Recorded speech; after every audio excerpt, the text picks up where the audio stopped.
Greetings. Today is October 31, 2025, and we have an overview of the combat events on the Eastern Front, where the enemy is licking their wounds after defeat and where they have advanced. Watch in this video.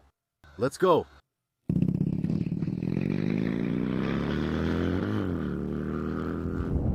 This week, despite victories in some areas, the enemy advanced significantly in certain sectors. Enemy drone vehicles and guided bomb shelling have also increased. Well, I told the whole truth, no matter what it was. So let's start with the Chasiv Yar area. The enemy advanced and entered the settlement of Maiske. Fighting is ongoing.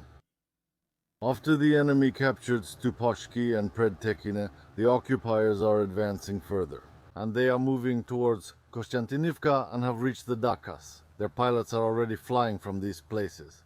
The enemy is also advancing from Alexander Shultin towards the southern sector where there are already periodic small arms battles. Konstantinivka direction. Klebenbek area, our defenses holding.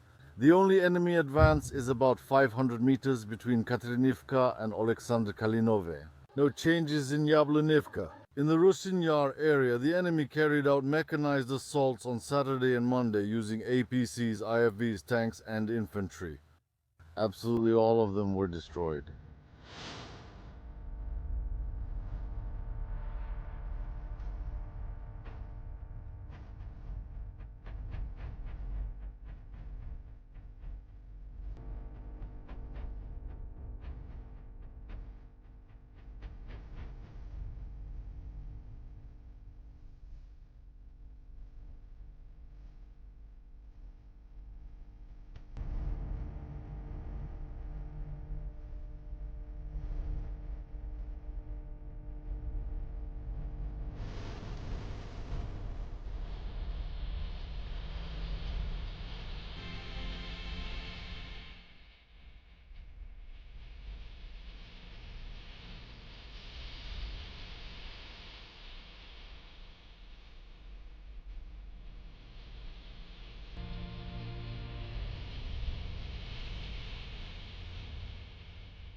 Well, after the assault on Monday, the enemy is licking their wounds and now sluggishly sends 2-3 men forward every day, but without success. The thing is, on the section controlled by the 93rd Brigade, there's a rule.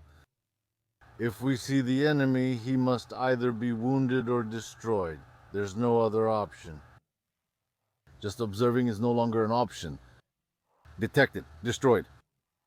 If this principle were used elsewhere on the front, the occupier wouldn't be advancing like this.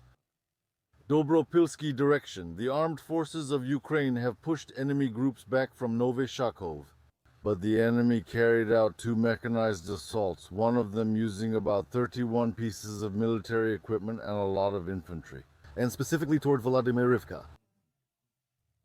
There were very heavy battles where most of the enemy's equipment was destroyed.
But the enemy managed to enter Volodymyrivka and almost capture it.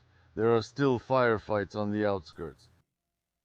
Pokrovsk direction. In the Rudinsky area, conditions aren't too bad since the armed forces of Ukraine can periodically drive the enemy from the city's outskirts and push them back.